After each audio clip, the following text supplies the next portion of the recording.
Right, well, it's gone 1 o'clock. There are still people joining, but I think I'm going to start anyway. So welcome, everybody, and partly because I'm going to kick things off just with a little introduction and some background to where we are. So I don't think anyone who misses that will have missed out too hugely before we get onto the main meat of the session today. We're looking at issues around sustainable procurement, which is a very hot topic at the moment. It's nice to see so many people joining us to talk about this. I think we said on the Eventbrite session, actually, we had this down as running from 1 till 2, and I think we might be finished a bit before then, but that depends on how many questions we get, and we will be around until for the hour, depending on how much people want to discuss it afterwards. So my name is Ned Harrison. People who don't know me, I work at Suffolk County Council on the Carbon Charter and the Business Energy Efficiency Anglia project. And I've just seen, Peter, that there's a question raised, somebody who's had trouble with the link this morning. So yep, I'll double check that, but check that should be all right. Perhaps resend if there's been an issue there, but obviously a lot of people have been able to join. So I'm just going to give a sort of brief introduction to sustainable procurement. I'm sure that most people here, particularly by the fact that you've joined this, already know what it is and what to expect, and then I'm going to pass over to my colleague Katrina to talk about the County Council's approach before I'm going to talk briefly about some of the experience we've had working with smaller businesses and what sustainable procurement can mean in that context. If you do have any questions as we go through, I think we're going to try and deal with them all at the end, but please raise them using the Q&A function in Zoom, and then we'll pick them up later on.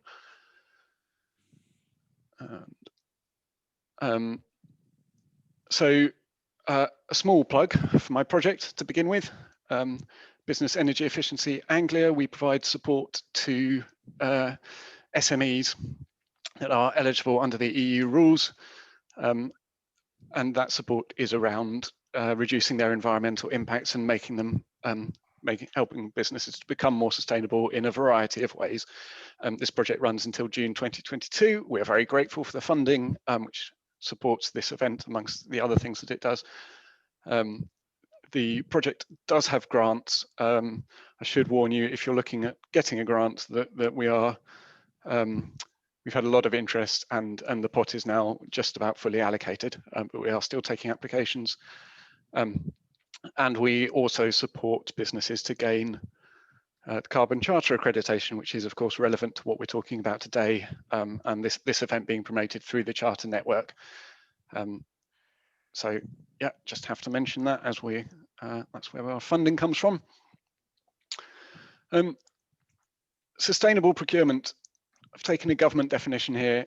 I mean, I think people probably do know what it means, but it's worth bearing in mind that it has a very wide-ranging definition in its broadest remit. It's also sometimes used to cover the full value chain. People talk about that as one topic in terms of sustainability and what you're purchasing, and also the sustainability in terms of the products that you're selling to your customers. We'll be focusing here on the procurement side of it. I think it's a bit confusing to lump them together, but that's picked up under some of the government points here. It can be a very grand systemic approach, and we will see some examples of that. It can also be as simple as looking to buy paper that's FSC approved, or making 1 or 2 small changes, and we'll look at that a bit later on as well. But just to understand the sort of context of what we're talking about, that we are looking at here at covering the full remit there, and you can see the long list of topics that the government sees as being covered under this. It's something that is being talked about particularly at the moment, and noticeably, I think, to my mind, over the past 18 months or a little bit more than that. I think largely because a lot of organizations are making very ambitious environmental targets, setting very ambitious environmental targets, and then seeing procurement as one of the big levers that they have to pull to influence the world around them and to help them achieve those targets. That's underscored by analyses like this one. This is actually from a study of American businesses, but you get very similar figures in the UK. The Carbon Trust has said that I think something like 90% of carbon emissions can be tied up within the value chain. So looking at procurement and also disposal of products. That will vary from one sector to another. So perhaps unsurprising, you can see on this graph here that shows how for the different sectors their ecological impacts are divided across their supply chain and their direct impacts from their operations. So perhaps unsurprisingly, people like oil and gas, it's going to be more important what you're doing directly than the things that you're purchasing. Food and drink is very much at the other end of that as a sector, and a lot of the impacts are tied up with the supply chain on that. But overall, across the whole bit, you can see that clearly supply chain is a very big part of the impact. I was wary about, I'm always wary about people citing this kind of statistic, because I think it can lead to the idea that supply chain is the #1 thing and that's what matters. And while it's what we're talking about today and it is a very important topic, I wouldn't want to go down that route, because obviously your supply chain is somebody else's direct impacts, and that's still the first place, I think, to start in terms of making those direct reductions. So the other thing I think to take from this is the difference across the sectors. There's a report published recently by the World Economic Forum, which identified that 25% of supply chain emissions are tied up in food and drink. So similar to this study here, finds that's the most, the sector with the highest supply chain impacts, followed by things like fashion and freight and household consumer goods, all of which are around 5%. Construction as well is in there. I think it's about 10%. In terms of the sort of total, that sector's share of the overall supply chain impacts. So I'm very shortly going to hand over to Katrina to talk about the County Council's perspective on this. But just before we did that, I wanted just to cover some of the motives for it, which may be picked up by Katrina as well. So one of the reasons people look at this as was highlighted before, that it's somewhere that businesses can have a very large impact. As Paul Dayton's picked up there, he looked at the London Olympic Games. It was when they set out these ambitious goals of being sustainable, actually they realized that one of the real things they could control more easily was to look at working with their supply chain. Another reason can be cost, and I think it's worth stressing that, because sometimes people think about sustainability as like an optional extra, that if you want it, you have to pay a bit extra.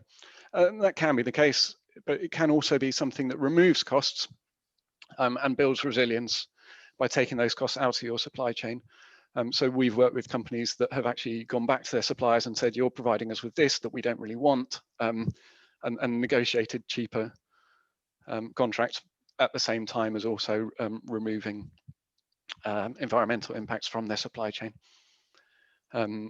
We've had at the Carbon Charter, we've had a long-standing partnership with the East of England Co-op, who support their local suppliers to decarbonise and to gain charter accreditations. And there's a number of reasons why they do that, but I think it's fair to say that a key one for them is that they want to ensure that their local suppliers are resilient and run efficiently. That World Economic Forum report that I mentioned looked at supply chains, and according to them, 40% of emissions, the report actually is targeting net zero supply chains, so entirely decarbonised supply chains. And that's identified that 40% of emissions can be abated at no net cost, and that entire global supply chain decarbonisation across the 8 or 10 key sectors that they'd identified could be achieved by adding only 1 to 4% to end consumer costs. So I think it's a mistake to instinctively think of it as an optional extra that you pay a lot more for. It can be something that saves money, that can be a motivation for it. And obviously a big motivation increasingly is that customers expect it. This is something that Unilever have cited as driving their move towards it. They've targeted zero emissions from their supply chain by 2040, I think, and are bringing in carbon labeling processes to support that. That is increasingly something that we will see. It's often driven by big news stories. We saw the Blue Planet resulting in a lot of people being worried about plastics and people looking to take some plastics out of their supply chain. Going back a bit before that, the horse meat scandal was a really obvious example of people suddenly focusing on the idea that they wanted the companies that they were buying products from to know in turn what was going into those products and to understand what their supply chain is. This is something that we might become more significant, possibly as a result of the current situation. There are surveys that have suggested that a key behaviour change that people have identified that they want to make, thinking about things in the process of responding to the pandemic, is to look at sustainable purchasing, more sustainable purchasing decisions, and they value the environment as something that they want companies to show that they are responding to.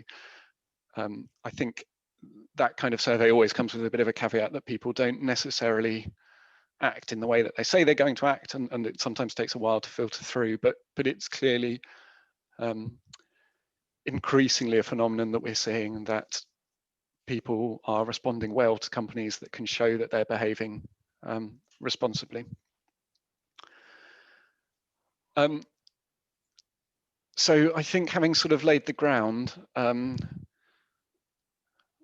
well, actually, I'll just mention one thing, which is that I have a book on sustainable procurement. I think in some ways sums this up. It's perhaps a little bit naff, the title, but it's a book by a lady called Jane Mosbacher Morris. Is called Buy the Change You Want to See. And I think that kind of sums it up, that it's perhaps a change in how we think about what we're purchasing, that it's not just about spend on a specific item that we need, it's also about a wider understanding of the impacts of what we buy.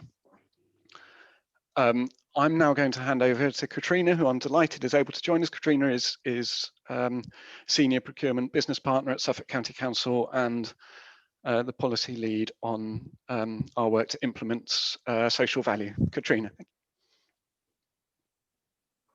Many thanks, Ned.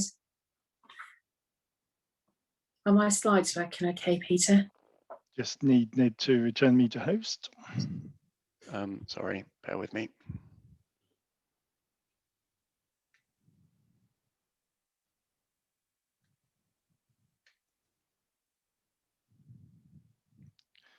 Great.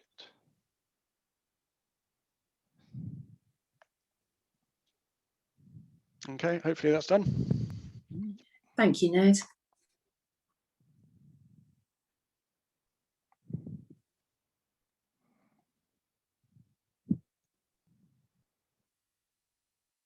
Brilliant, thank you. As Ned said, I'm the Senior Procurement Business Partner at Suffolk County Council, and I lead on the policy area from procurement, which includes social value and climate change. So, sustainable procurement, social value, social impact, what do we actually mean? When you talk to people, they quite often think they know what it means, but they're not really quite sure. I've got a couple of definitions for you.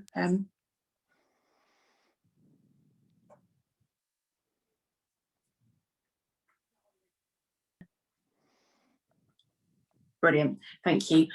So sustainable procurement, social value, social impact. So what does it all mean? So I've got a couple of definitions here for you. The first one's from central government, and it was taken from the government's National Action Plan regarding sustainable procurement back in 2011, and Procuring the Future.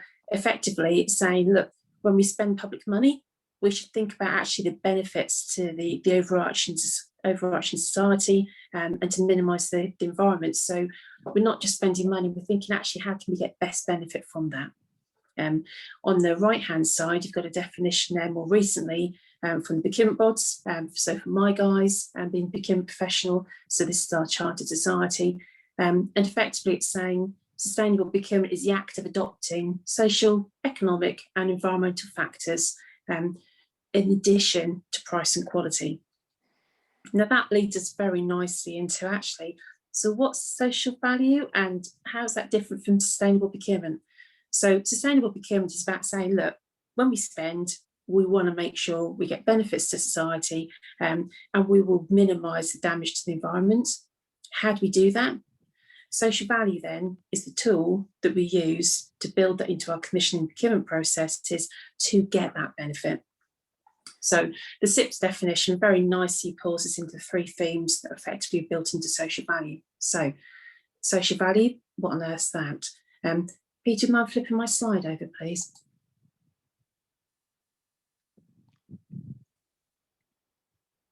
In 2012, we had a new act introduced called the Public Services Social Value Act, and effectively that act asked the public sector to consider social value when they're procuring.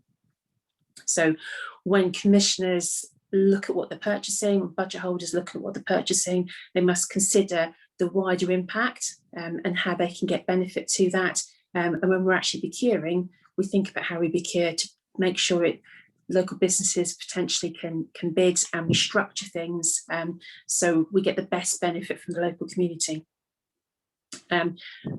What was very specific about the Act and how they introduced social value as a tool to use is the fact that they said it's about the benefit and the additional benefits you can get, but it's about those benefits that can be delivered to the relevant area. So when we talk about the relevant area, we're talking about the area where contracts are delivered. So whilst it's nice to be ethical, and whilst it's nice that you're doing things in other areas, when we look at social value in the procurement process and what actually can be delivered, we will draw that always back to the area of delivery of the contract and defining what specifically can be looked at and what additional benefits you can deliver to that area. So what you do as an organisation is great, and that shows your ethics. But when you're bidding, you need to make sure you consider that relevant area. Where's the service? Where are the products being delivered to? And think about what can be delivered there. That's not always easy. We're looking at supply chains and we're looking at products and what we purchase. IT products are a good example of that. We are a very small customer on the IT side when we're buying international products. It's difficult to influence that, but that doesn't mean we can't still have a conversation about what can be done, and when we're purchasing a large bulk, potentially what could be done in our relevant area as an additionality to the purchase that we're making. So social value is a tool for us to take into account those additional benefits for economic, environmental and social benefits. So next slide, please, Peter. When budget holders, commissioners look at what we're purchasing, we build it in to our specification or our specification of requirements, and then we ask bidders when they respond to the bids to us to think about what they can offer and tell us the additionality they can build. So nice throwback here to those days when we used to be in a room together and scribble on whiteboards. So I just thought I'll bring it in there just to remind you what it used to be like. Here's a photo from a workshop that we held a couple of years ago when we were talking about social value and explaining it and discussing it within the room. So what we're saying is, look, we write it into what we want, and then you tell us what you can deliver, and what you tell us you can deliver layers up as your social value response. So each of the long oblongs around the central description of what's being delivered effectively builds up your social value offer. And the whole principle of social value is about actually, we can define what we want, but we should keep it open for you in your businesses to really say, look, this is the additionality we can offer that's potentially quite unique to us or where we're delivering from, and to make sure that we maximise the benefits that can be produced, and we allow you to be able to put that forward in your response. Next slide, please, Peter. So what does that really start looking like?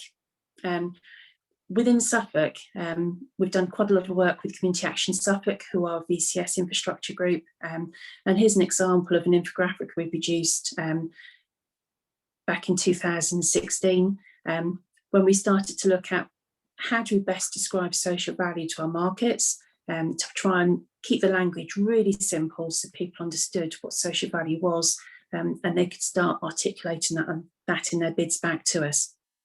So this infographic was produced so you can describe social, environmental and economic, with some ideas within each of those 3 coloured areas as to what social value potentially could look like, and how you could deliver it within your bid.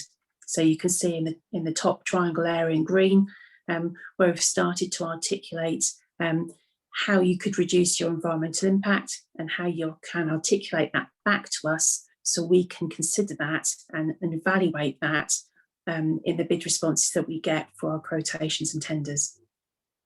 Next slide, please, Peter.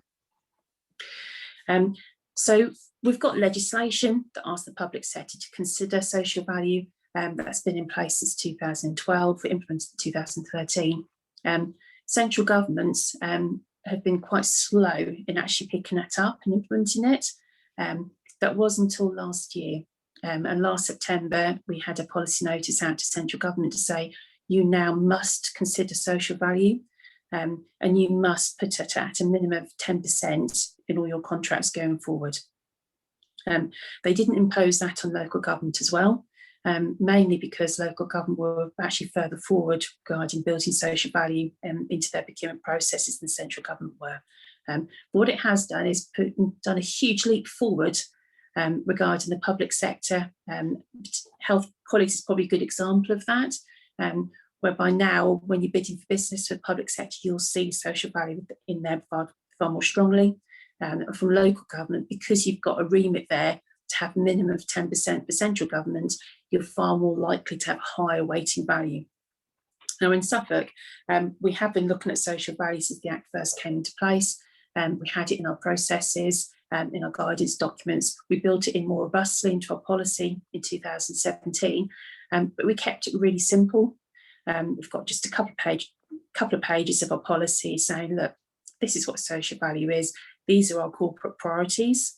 And when you deliver social value in our contracts to us, within the 3 themes of social value, it needs to link back to those corporate priorities.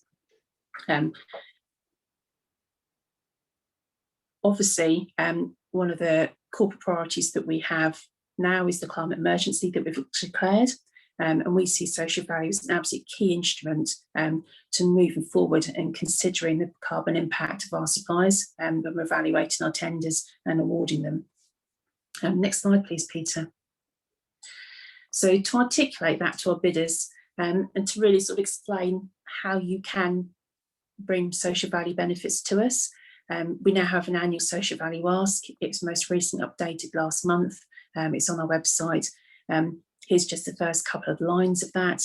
And within there's quite a lengthy environmental section saying, look, this is what's really important to us. And when you look at the social value offer you can put forward and the environmental impacts that you can have, these are ones that we would highlight to you because we'd like you to consider them. Next slide, please. Thank you, Peter. We also have one regarding skills. We like our infographics in Suffolk, and let's keep it nice and simple and nice and clear for people. Next slide, please. So what does that look like in our tenders? Because the environmental impact is one of the 3 themes of social value, you'll see it in our tenders as social value. I'm the business partner within the County Council for Children's Services, so I've given you here an example from our children's services contracts. Here's a paragraph that's now in our template specification regarding social value. And if you've got a screen that's big enough, you'll be able to see the detail there regarding environmental impacts. When we last tendered a large children's services contract, we held a workshop regarding the environmental impact of the type of services we're purchasing. We took advice from Ned.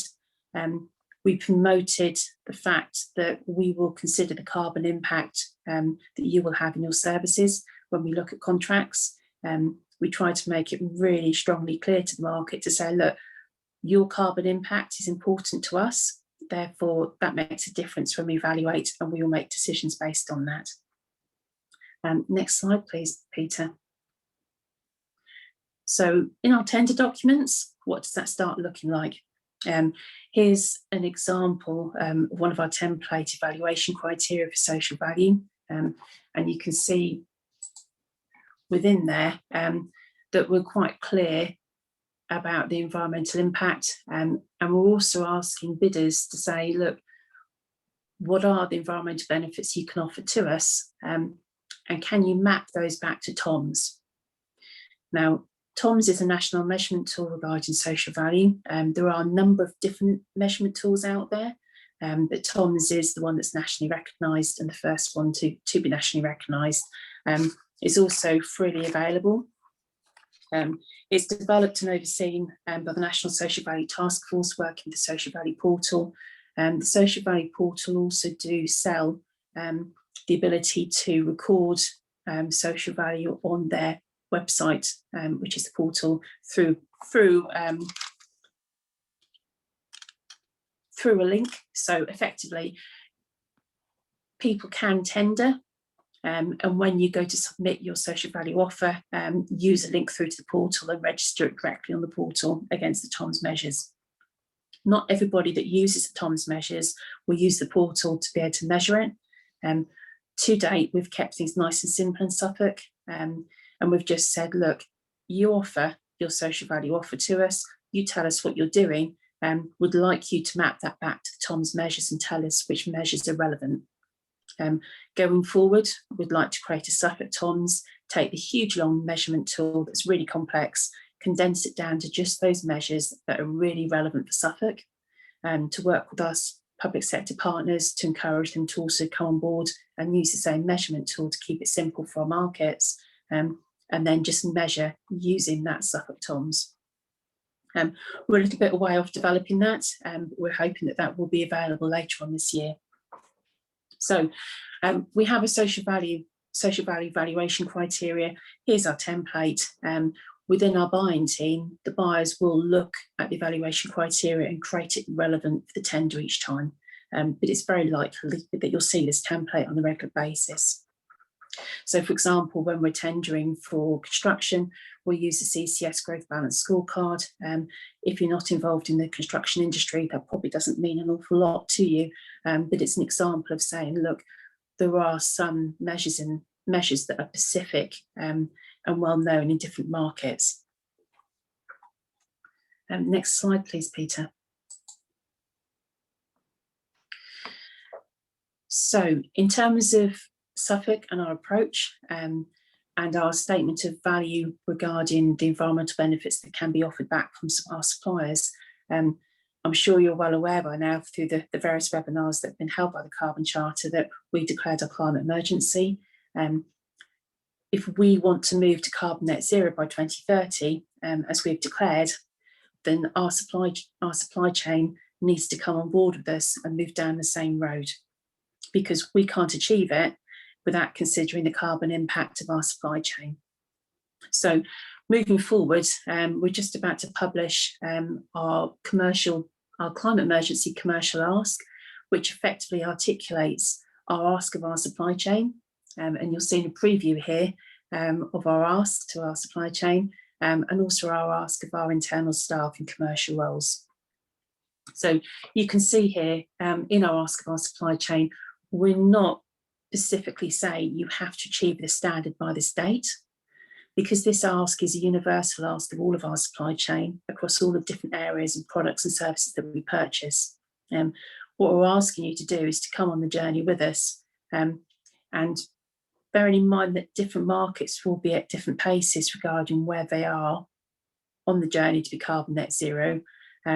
Potentially it's of great commercial benefit to you to be higher on that journey than your competitors, because it's not just Suffolk County Council that's going to value the reduction in your carbon impact. It's going to be all of the public sector, specifically now that social value is going to be higher on their agenda. It's probably worthwhile mentioning at this point as well that with our exit from Brexit, our public contracts regulations will change in 2023. The consultation green paper that's currently out now regarding those changes places social value at the heart and centre of the regulations. So it's very clear that going forward, the public contracts regulations will clearly articulate how important social value is and the need to build that as a higher priority into our procurement processes going forward. So this is only going to get more important. Next slide, please, Peter. When we publish our climate emergency commercial ask, we have got some tools and guidance documents to go alongside it. It will be available on our website, and we'll share that out through the Carbon Charter, so you're well aware that it's now available and the link to it. I just thought it's worthwhile flagging this document, because this document gives some guidance specifically regarding our top 8 points to bidders regarding what they should include in their social value environmental response, and it will therefore be used by our staff when they evaluate bids. So, top 8 things that we're asking you to consider. Do you know the impact that your organisation has on the environment? Do you have an environmental policy? How well is that environmental policy actually actioned? You know, is it dusty on the shelf, or actually is it being implemented? Are you working towards being carbon net zero? How do you know the impact of this specific contract that you're bidding for on the environment? So it's not just about how you're, as an organisation, considering your carbon impact, but actually when you're bidding for this contract, have you looked at this one specifically in terms of saying, look, we've really looked at the mileage, or we've looked at what we're producing here, and we're specifically trying to reduce the impact down, and we've looked at it rather than just a generic response as an organisation. Over and above your offer as an organisation, have you given a specific response? And we'll be looking for that in your bids. Do you work with your supply chain and consider their environmental impact? And have you mapped your environmental response to us, to TOMS, as the measurement tool that we'd ask you to use? Next slide, please, Peter. There's an awful lot of information out there regarding social value. It's almost a minefield in terms of measurement to start considering it. If you're not familiar with the concept of social value, can I just flag 2 sources of information for you? The first being our own website, where we've got links to other documents. The information I've shared today, like our 1-page summary and our annual social value ask, they are of course detailed on there. But there also are links to information regarding the needs within Suffolk. So if you're bidding for business with us, you've got all of the information you would need to consider how you could offer benefits to Suffolk County Council. The second document is one that's very recently been produced by the National Social Value Task Force and Social Value Portal, and is endorsed by the LGA, and it's written specifically for SMEs to look at social value and start building it into their bids. And my final slide, Peter. Just to give you my contact details, if anybody would like to contact me for a conversation regarding social value, I'm more than happy to have that. I do work with our local Chamber of Commerce in terms of approaches and what information can be shared back out to markets. We also do run tender training.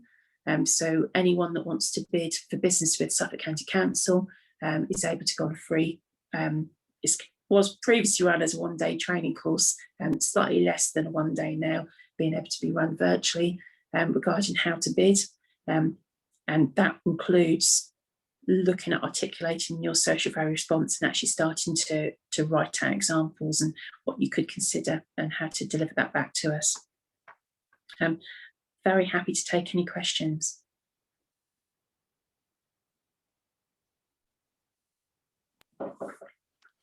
Lovely, thank you very much indeed, Katrina. I'm just going to crack on. I'm just going to talk a little bit about some examples from smaller companies of how they've responded to sustainable procurement, and we will then take some questions at the end if that's okay, but please feel free to post them in the Q&A as we go through. Peter, I don't know if you're able to just let me share my screen again. So I'm going to quickly look at if I can make this work. Has that worked?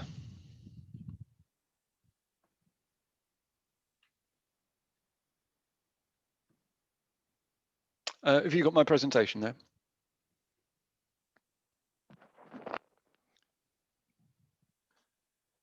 You can see scheduling made easy. No, that's not right then, is it? I don't know what I've done. Your PowerPoint is on your taskbar. Okay, let's try that. Yeah. Has that worked? Yep. Thank you.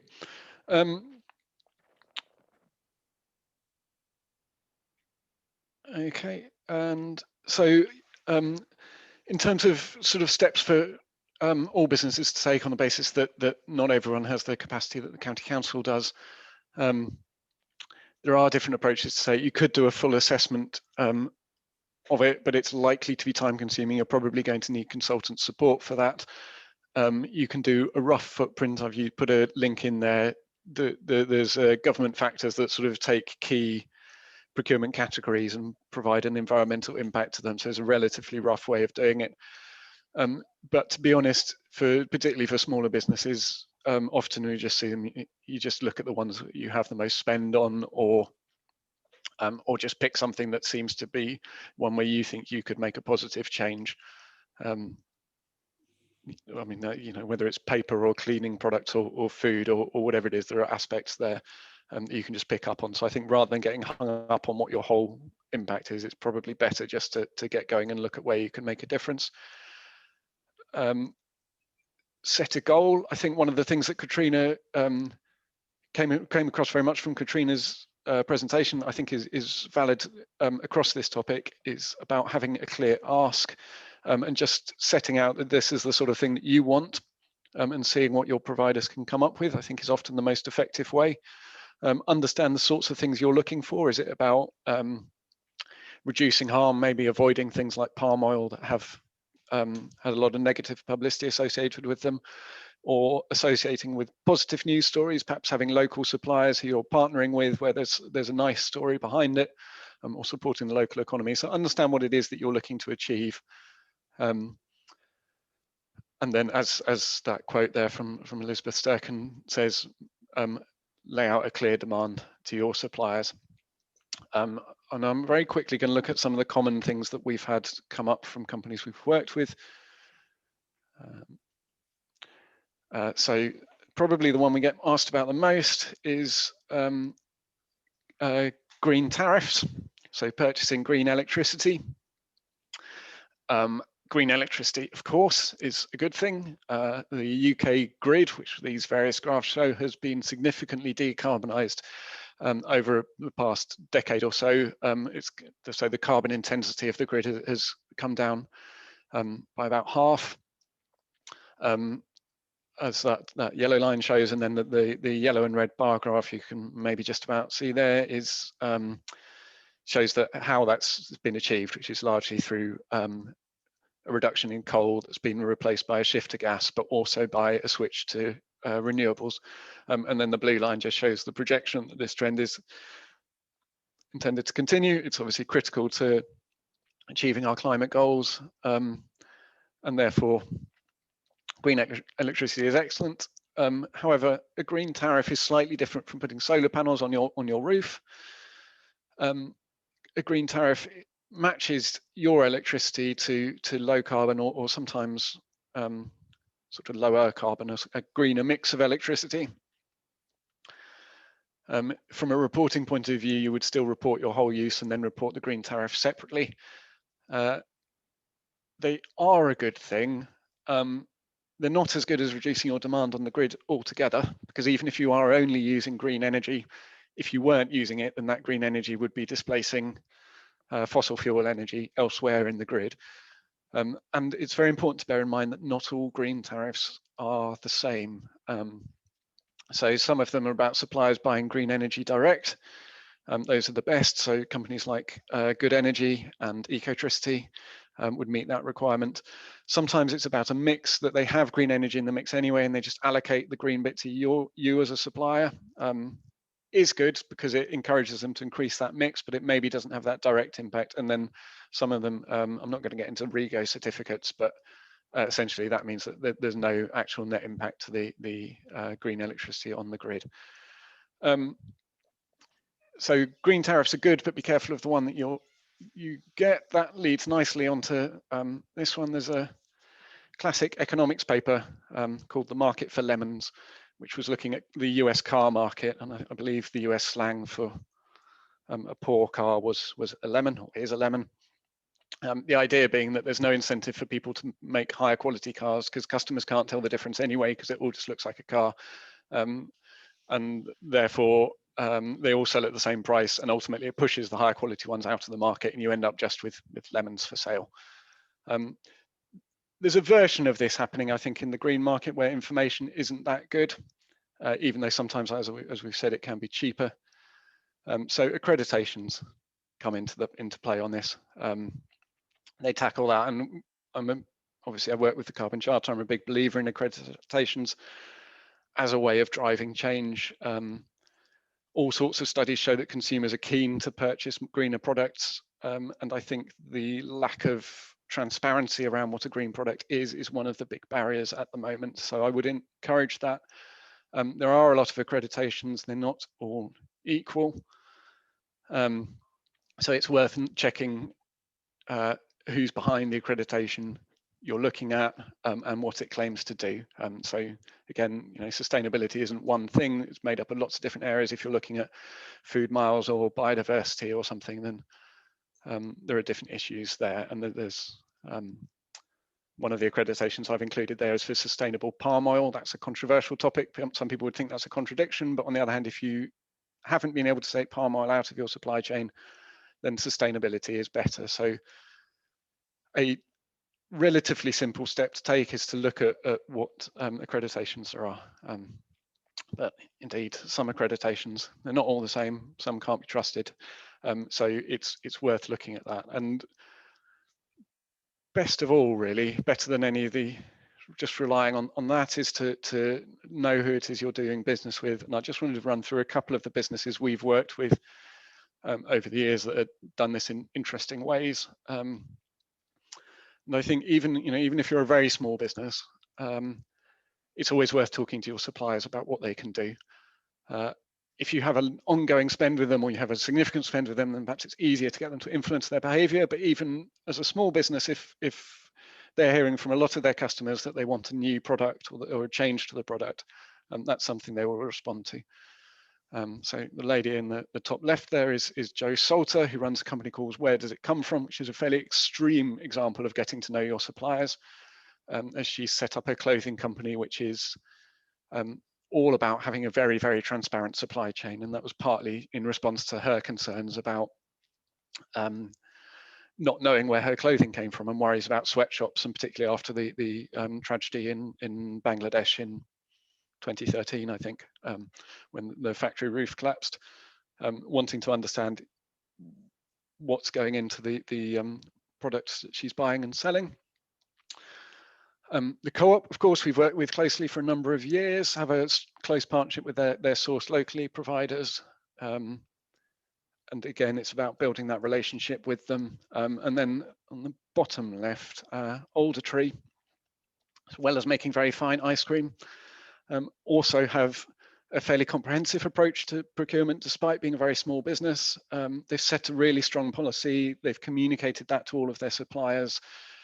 They've excluded palm oil from their products, and they've proactively looked to find local suppliers. So all their fruit, for example, comes from a narrow radius, I think a 25-mile radius of where they produce the ice cream. And they have FSC certified packaging, and they've contacted their suppliers to reduce their packaging, which I think is always an interesting one to do. We've seen businesses who've contacted to complain about the amount of packaging and been told that that the supplier thought everybody wanted lots of packaging, and that's what they would expect. So sometimes we just keep these things going because we all think it's what's needed. And then bottom right, just to finish off, Norwich Arts Centre. Again, they've set a clear policy on what they want to do, and I think that's key.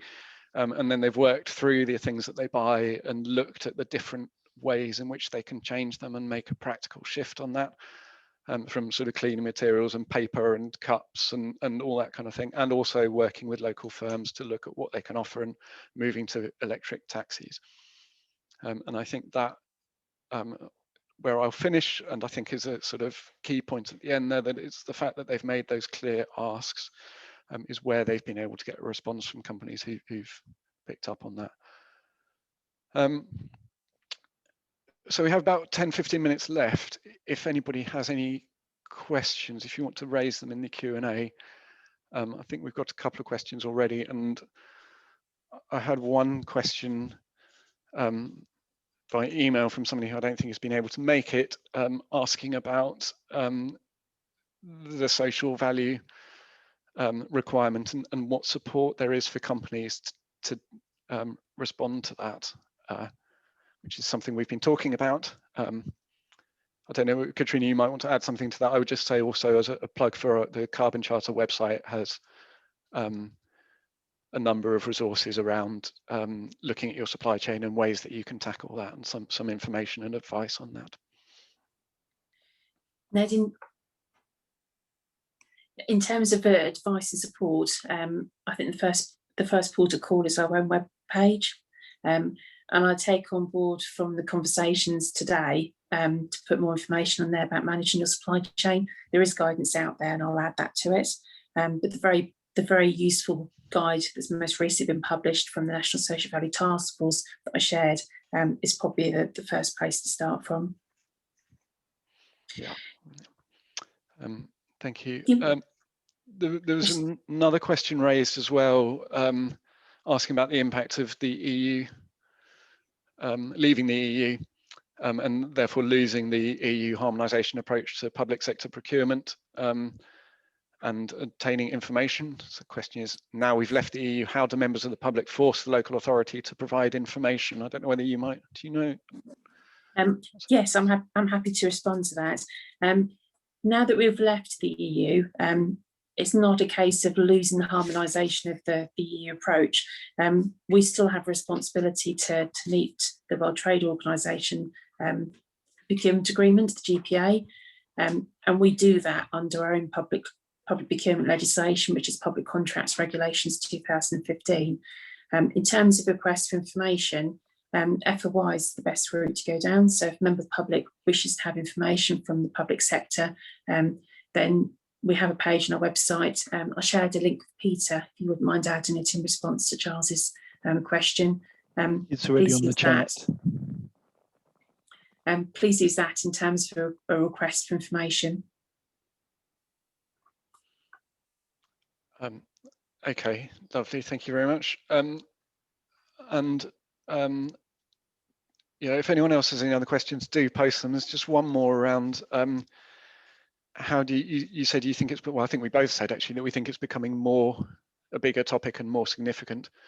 Do you see the council's do you see the council's requirements around sustainable procurement as something that's going to go on changing? Increasing, yes, most definitely. I think we've declared our position quite clearly with our climate change commercial ask. We haven't put a declared weighting against social value in our tenders. My resistance to doing that as the policy officer is the fact that I don't want to minimise the weighting that we put on our offers going forward.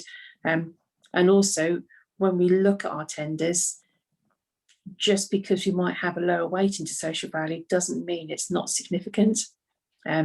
So we may well go out to tender and put a 50-50% weighting between quality and price.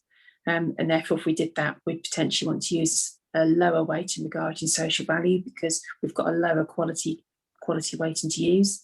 But it absolutely will be a higher priority going forward. Lovely, thank you very much. And I've spotted that Charles has raised his hand, so I don't know if he wants to come back maybe on the question he'd asked. I don't know if Peter, you can.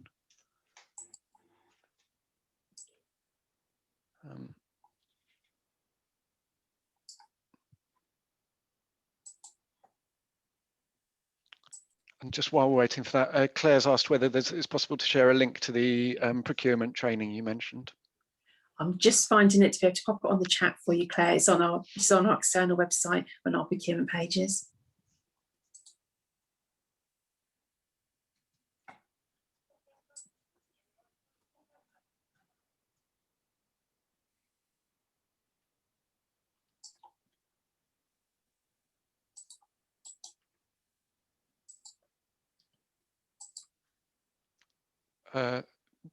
Charles, hopefully you should be able to ask your question now. You want to pass hosting back to me, Ned? Sorry.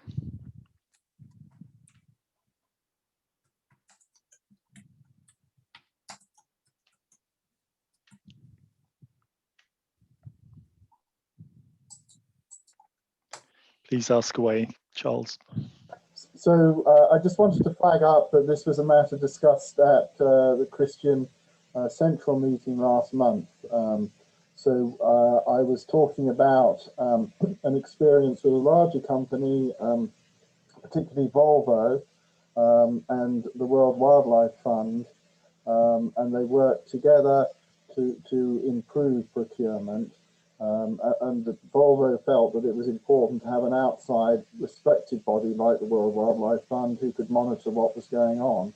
And we were wondering if something like that could be done locally at a small level.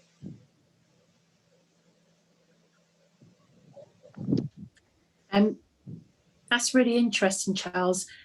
Obviously, larger suppliers will have that external accreditation from a respected body like the World Wildlife Fund. In terms of having something locally, for our SME sector, we've obviously got the Carbon Charter accreditation. In terms of local governments, the LGA has advised just very recently in the last 6 months that public sector organisations declare an annual social value statement. Suffolk were actually intrinsic to that guidance and helped produce it. So we will be publishing our annual social value statement this month. So that will give a position statement regarding where we're at. Going forward, I'd be very surprised if we as a local authority didn't start asking our supply chain to also do something similar. And certainly the guidance from the National Social Value Task Force is already there regarding businesses to start producing an annual statement. That doesn't give external accreditation, but it does start giving transparency regarding approaches and also declared actions and priorities over the following year. Ned, do you want to add anything more there regarding the Carbon Charter? Yeah, I mean, so from that point of view, it's partly why we like that, is that external accreditation on it. From the council's point of view, in terms of an external perspective on the process, I think, yeah, it's an interesting idea that we probably don't have an answer to now. We might take away and consider. I think there's a balance there about how many people, whether we prioritise bringing people in or getting on with it. But yes, there is definitely some potential there for some kind of external scrutiny to support it. Is there a role for the university? So the university is already involved through the university to do the monitoring or an accreditation externally to the organisations. It's an interesting suggestion. I think that's possibly too big a topic for me to be able to answer now. It's one we might need to take away and think about. Yeah, so I mean, the work in the public sector here through the Climate Change Partnership, there is the sort of coordinated approach which the university put into on that, and there is assessment that we have done an external review of the council's impacts and where we're prioritising. But no, I'm looking for the university to accredit small businesses that they are morally better in some way than other businesses. Well, so I mean, that I think does cover what we do already through the Carbon Charter. I'm not sure that morally is necessarily the word I would use, but at least more sustainably greener businesses is an accreditation we do there that is independently assessed by groundwork and overseen by the County Council and the Environment Agency. So there is that facility there already for smaller businesses. Thank you. Lovely. Thank you very much. Particularly to Katrina, thank you for giving up your time and talking us You're through that. welcome. As you say, it's definitely a rapidly growing topic. That is our time up now. So thank you also to everybody who's joined us. We will be doing a few more webinars. We've got some other topics coming up at the end of this month on carbon literacy and then biodiversity and various other all pivotal, exciting, relevant topics that we'll be looking at over the next few weeks. If there are any Charter members in particular who would like a topic or think that they have something to offer, then please let us know and we would love to set something up around that. We will share the recording of the session and the slides via the Charter website after this. And otherwise, I think we're done. So thank you very much.